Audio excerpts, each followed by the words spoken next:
ازيكم يا شباب عاملين ايه؟ يا رب تكونوا كلكم بخير. في الفيديو بتاع النهارده هنتكلم عن مجال الداتا اناليسيز. ايه الخطوات اللي المفروض ناخدها عشان ندخل في المجال ده؟ ايه السكيلز المفروض تكون عندنا؟ ايه الكورسات اللي المفروض ناخدها؟ ايه المسؤوليات اللي بتقع علينا واحنا جوه الشركه؟ المفروض الاهداف اللي احنا نحطها اول ما نبدا في المجال ده او نتعلم او لما نيجي نتعلم المجال ده. ايه الاهداف اللي المفروض نحطها في الاول؟ ده كله هنتعلمه النهارده في الفيديو ده. قبل ما ندخل في موضوع الفيديو الاساسي واقول لك ايه الخطوات المفروض تعملها عشان تكون داتا اناليست او محلل بيانات، انت لازم تعرف انت ليه لازم تتعلم مجال الداتا اناليسيز او اي مجال مهتم بالداتا.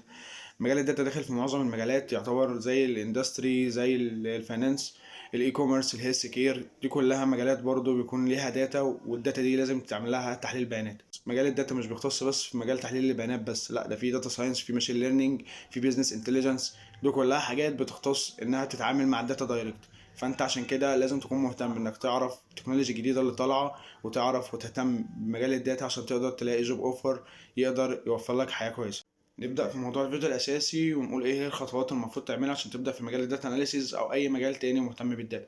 زي ما قلت لك ان مجال الداتا كبير، وعشان كده بقى متفرع منه كذا كارير بوس، منهم الداتا اناليسيز، الداتا ساينس، الداتا انجينير، الماشين ليرنينج، البيزنس انتليجنس. دول كلها كارير بوس بقت مختصه في مجال الداتا. اول خطوه لازم تعملها تحدد انت عاوز تبدا ايه او انت عاوز تتعلم ايه بالظبط، داتا اناليسيز ولا داتا ساينس ولا داتا انجينير. كل حاجه لها تولز مختلفه، كل حاجه لها نوليدج مختلفه، كل حاجه لها اهتمامات مختلفه. انت المفروض تعرف الحاجات دي قبل ما تبدا. طب انت هتعرف منين؟ دي هنيجي هنا لتاني خطوه. تاني خطوه انك تكون تشوف كراش كورسز تقدر تلم المجال ككل، تعرفك ايه هو الداتا اناليسيز مثلا، او ايه هي الداتا ساينس، وتقول لك التولز اللي بتستخدمها او السكيلز المفروض تكون عندك عشان تبدا المجال ده. في حاجه زي كده بتكون متاحه على كورسيرا، في حاجه زي اي بي ام داتا اناليسيز، ده كورس موجود على كورسيرا، وفي جوجل داتا اناليسيز، ده برضه كورس موجود على كورسيرا. ده هيقدر يوريك الرؤيه عامه، ايه هي الداتا اناليسيز، التولز اللي بنستخدمها، السكيلز المفروض تكون عندك، ازاي تسال الاسئله الصح عشان تكون داتا اناليسيز او عشان تبدا في المجال ده. دلوقتي بعد ما عملنا الخطوه التانيه وبقى عندنا نبذه مختصره عن المجال وبقينا عارفين ايه هو مجال الداتا اناليسيز وايه هي الداتا عامه، دلوقتي جه دور الخطوه الثالثه، انك تعرف ايه السكيلز المطلوبه منك تطورها وايه السكيلز المفروض تتعلمها. نبدا بالسوفت سكيلز. السوفت سكيلز هيكون مقتصره على التيم ورك، الكوميونيكيشن سكيلز، البرزنتيشن سكيلز، عشان تقدر تعرض الداتا دي في صوره تشارتس، او تقدر تعرض فايده الداتا دي للشركه وان احنا نقدر نستخدمها ازاي، ونقدر نحول الداتا دي لافكار نقدر ان احنا ننفذها على ارض الواقع، او نقدر ان احنا نستفاد من الداتا دي ازاي. دي اهم خطوه او دي اهم سكيلز المفروض تكون عندك، انك تقدر تحول الداتا دي لافكار تقدر تنفذها، او تحول الداتا دي لحاجات نقدر ان احنا نستفيد منها بعد كده. دي اهم سوفت سكيلز لازم تكون عندك، سواء تيم ورك، كوميونيكيشن سكيلز، برزنتيشن سكيلز. دي مهارات لازم تكون عندك. دلوقتي بعد ما خلصنا السوفت سكيلز، دلوقتي جه دور الهارد سكيلز. والهارد سكيلز بتقتصر في التولز اللي احنا بنستخدمها عشان نقدر نحلل البيانات او نقدر ان احنا نستفيد من الداتا اللي موجوده عندنا. اول هارد سكيلز بتكون معانا هي الاكسل شيت، او بمسمى اخر سبريد شيت. دي من اهم التولز المفروض تكون عندك، لان هي دي البيزكس بتاعه الداتا اناليسيس. دي اهم تولز. الاكسل شيت مش بيقتصر على كام فانكشن اللي انت عاوز اللي انت عارفهم، او كام معادله اللي انت عارفها، او ان انت تقدر ان انت تستخدمها بس. لا، الاكسل شيت بحر، ولازم تتعلم فيه كتير، ولازم ان انت تتعلم فانكشن كتير فيه، الفي لوك اب، الاف ستيتمنت. الحاجات دي بنستخدمها يوميا. الداتا عامة تقدر ان انت ترتبها ازاي، تقدر تعمل كلين للداتا، تقدر ان انت ترتب الداتا. دي كلها حاجات بنستخدمها في الاكسل شيت. تاني حاجه السيكوال بيساعدك انك تكري الداتا بيز، بيساعدك لو انت عاوز تجيب جدول مختصر على حاجات مختصره انت محددها، ده بيساعدك جدا السيكوال. تالت حاجه الباور بي اي بيساعدك ان انت تقدر تكريت تشارتس من خلال الداتا اللي موجوده عندك على هيئه ارقام او على هيئه تكست، انت بتقدر تحولها لتشارتس، تقدر ان انت تعمل برزنتيشن بيها للعميل او تعرض افكارك من خلال التشارتس، بيكون اسهل للعميل، سواء للعميل او الكاستمر اللي انت بتتعامل معاه. في الحالتين ده هيساعدك جدا، الباور بي اي هيساعدك جدا في حاجه زي كده. رابع حاجة ودي بنستخدم فيها كودينج وهو البايثون بيسهل علينا جدا في مجال تحليل البيانات او مجال الداتا ساينس، بيستخدموه جدا في مجال الداتا ساينس وبيكون سهل جدا. في لايبريز كتير احنا بنختص بيها زي الباندا، نمباي، ميتا بلوت، سيبورت. دي كلها لايبريز بنستخدمها في البايثون عشان تقدر تسهل علينا عملية تحليل البيانات او في مجال الداتا ساينس برضه. دلوقتي بعد ما عرفنا ايه هي مجالات الداتا وقدرنا نحدد خلاص ان احنا نبدا في مجال الداتا اناليسيز، وشفنا كراش كورسز عليها وعرفنا ايه السكيلز المفروض نطور من نفسنا فيها، دلوقتي جه دور نعرف ازاي نطور السكيلز دي او من خلال كورسات ايه بالظبط. مش هقدر اقول لك كورسات محدده ولا هقدر اقول لك رود ماب محدده، لان انا رافض الفكره دي، لان كل واحد ليه تارجت معين. في ناس هدفها انها تكون عندها نوليدج عن الداتا بس، او ان يكون عنده نوليدج مجرد معرفة بس. في واحد تاني عاوز ان هو يعمل كارير شيفتنج ويقدر ان هو يبدأ في مجال الداتا. في واحد تاني حابب ان هو يبدأ مجال الداتا ده عن طريق الفريلانس. فدي اختلافات كل واحد على حسب هدفه، وكل واحد على حسب التايم برضو اللي هيحطه في المعرفة دي او في التعليم المجال ده.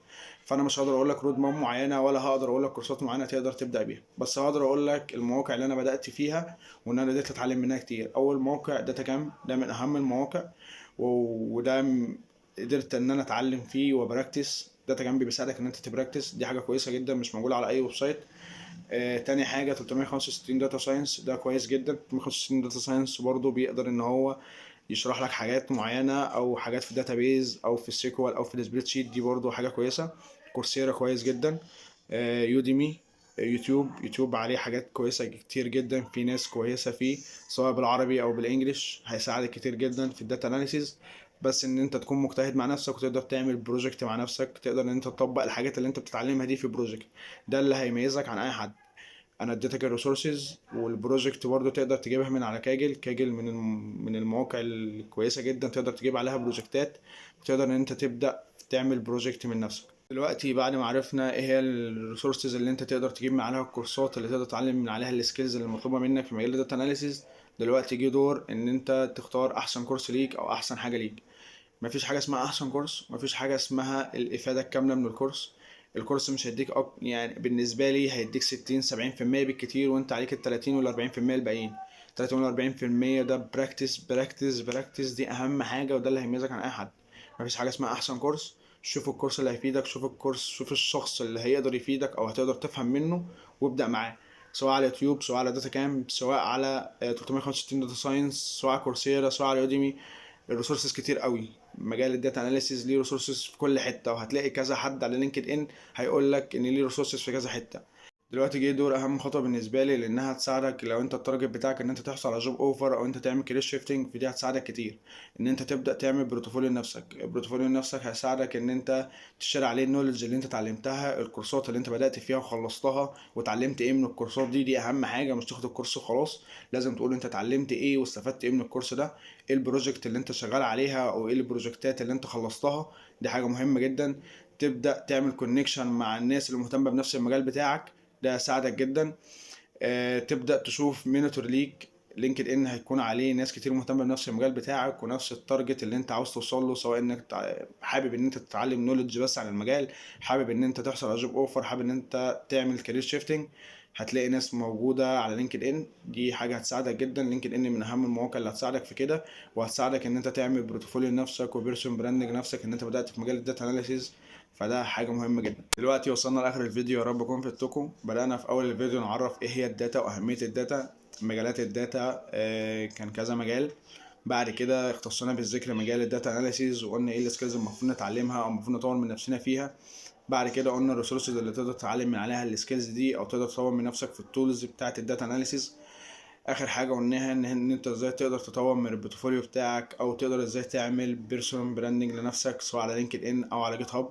ده هيساعدك كتير لو التارجت بتاعك ان انت تعمل كارير شيفتنج او ان انت تحصل على جوب اوفر، ده هيساعدك كتير جدا.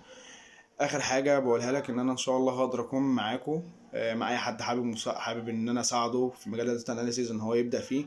انا بدات من سنتين في مجال الداتا اناليسيز من شهر 7 2021، وقدرت ان انا اطور من نفسي فيه، وقدرت اخد منحه وثبات، وبقدم على جوب اوفر، والحمد لله رحت كذا انترفيو، بس لسه ربنا ما وفقنيش في جوب ان انا اقدر استارت فيها.